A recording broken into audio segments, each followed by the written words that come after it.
Hello, my name is John Edel, and I'm with Global Internet News. We're on location this evening in Minnesota with visual effects creator John Hyers. And let's compare that a little bit to I was noticing the skeleton that's projected on, on the roof. To me, that also looks 3D, but it's projected in such a way that it's not using, the screening and that type of thing. Let's talk a little bit about comparing those two images and how that works. We're actually using the shingles to project on. You're able to do that because they're very light in color. They're not quite white shingles, but they're light. They're light gray. So you can actually project a flat image on it, even though they're sloping back at an angle. You can't pick that out. It's something to do with how the light expands with distance. It gets a little smaller as it moves its way up the shingles, higher up the roof, but at the same time it gets further away. And so the two seem to cancel each other out, and the end result is it does look like a three-dimensional skull right there on the roof surface. And it's just a matter of the illusion of that geometry that creates that.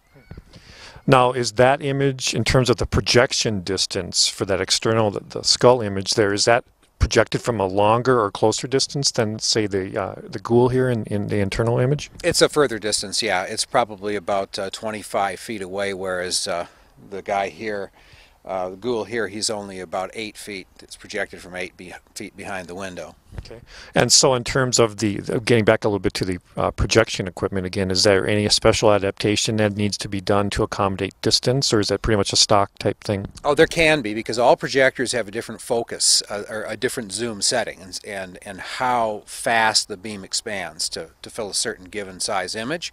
So in some cases, a certain projector you may be lucky enough to get one that expands very quickly, and in that case you just set it across the room and it can fill the rear screen. On others, some of the older projectors, a lot of them were designed for longer throws to reach a movie screen in front of a big hall, and so their beams are narrow, and so in order to make them expand to fill the window frame with the rear screen, you have to bounce them off of a mirror. Dressing room mirror that you can get, a cheap one you can get, and you simply set it against the wall at a slight angle. You aim the projection against it, and then it expands given the distance. So if it goes across the room, hits the mirror, comes back, it doubles in size after it hits the mirror. They're cheap enough. If you buy enough projectors, you may find you've got the perfect one to go on an effect like the roof, you've got a perfect one to go on the rear screen, and another one that's exactly the right size to sit at the top of your steps and hit the front door. Let's talk a little bit about this character who just walked away from the front door, and there he is again. Sure. Let's talk a little bit about what your thoughts were when you were coming up with that idea. Right. Well, the idea here was to have just a normal flat projection to go on a wall or on rear screen, which would give the illusion of a character inside a front door. And so in this case, you see he turns and he walks away and appears to be walking in the entryway and disappears. And so that illusion is simply created by the actor walking centered, absolutely perfectly straight towards the camera. So that when we project that on the rear screen, and the room light is off behind it, so you don't have a lot of light hitting the rear screen except from the projector, it simply creates the illusion of a character walking inside the building. And that's really as difficult as that effect is. Okay. I was noticing too that the theme of a lot of what we're seeing in this particular display tonight has got kind of like a colonial type theme. Do you have multiple themes that you like to work with? Well, the colonial happened for a number of purposes. We did a series of videos. Reason being, we get a lot of calls from people in Gettysburg, where there's lots of colonial type things happening. There's also, of course, the Civil War. But the East Coast, there's a lot of calls from East Coast haunts, and they want things that are colonial, so it seemed like a natural fit to just do a bunch of colonial themed things, including the skeleton guy here. He is also wearing a colonial outfit. I'm curious, probably as many of our viewers are tonight, what do these effects look like inside the house? Specifically, can you do these effects with the projectors that we've discussed in such a way that you could project them, say, outside for like a Halloween party or an outdoor event type of a thing? Yeah, these are designed so you can see them from the outside but enjoy them from the inside, because the rear screen we're using, even though it does transmit a lot of the light outside, you can still see the images on the inside. So you can be having a party going on and have, as you see in these various shots, you've got the images up on the rear screen that's built right into the windows or in the glass on the front door. Everybody in the party is going to see the same effects. So you can do them in both places.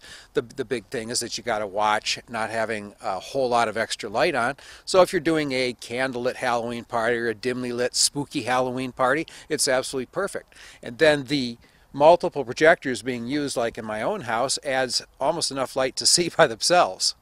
We've moved closer to the home, and this particular image I found really interesting. Now we've got what appears to be a live snake projected onto, if I'm seeing it correctly, just a standard garage floor. Is that correct? Yeah, it's actually a snake that's filmed on a standard garage floor, projected right back down. In all reality, it's a similar area to where we actually filmed the snake, but it's a white, fairly clean concrete floor. And what you're seeing, the magic of this particular image is, if you notice, you can't see the projector anywhere. The projector is hidden up on the ceiling on the inside, and it's coming down to us, and it kind of looks like a backlight source, kind of with a blue tint to it. And this is called virtual 3D, and this is what I call reverse virtual 3D, and that is where the image is flipped upside down, then projected from the back, which reverts the image so it's right side up. Interesting. So now is the projector that's doing this particular image similar to the projectors we've talked about in the other segments? This particular one is a little bit more expensive because it's very high resolution and it's also very bright.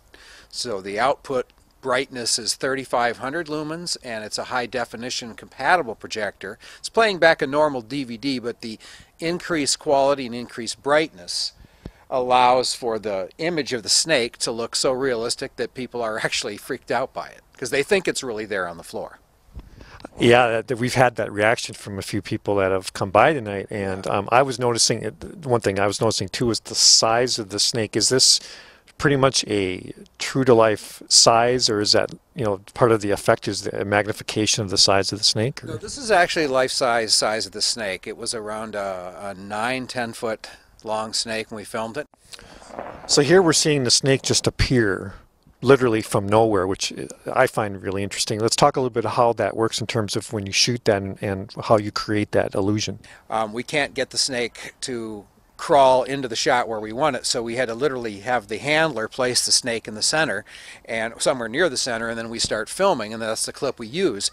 But what this has ended up being is like a magical snake. So anybody that's into Harry Potter or that sort of thing, snakes are a big part of the whole Potter series. And so here is a magical snake that appears to morph out of nowhere and crawls across the floor.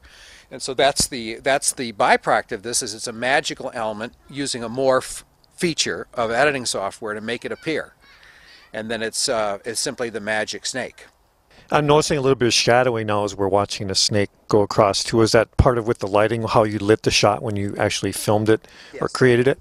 Yes, the shadow, we always use shadows for virtual 3D because the shadow that you see under the creature really makes it look like it's there. And even though I filmed it myself and I know it's not there, I can't see a flat object. I still see a real snake, and so it really does work. Now I'm noticing one thing with the image too. It's disappearing as it goes off of the main surface. So we're watching the snake literally disappear as it crawls off camera underneath the garbage cans. Was that something that you visualized when you designed this image, or was that kind of something that happened as you created it, or? Because it was a real snake, eventually it's going to leave the picture area, and so to give the users of this some way to deal with the fact that it crawls out of the projected image, we found by putting a line of trash cans there that have large wheels and spaces underneath it to make a shadow. It looks like it's the shadow of the light in the room that's going down, and it's not illuminating the other side of the trash cans because they're in the darkness. And so that gives a place for the snake to appear to disappear into, and it works quite well. You can use a bunch of cardboard boxes, you can use a variety of different things, but garbage cans work great. I've heard the term virtual 3D. Is that something we're talking about here, and how would that compare to, like, say, what I would call a normal video image? Okay, right. Well, virtual 3D I coined the term, so it's my own term.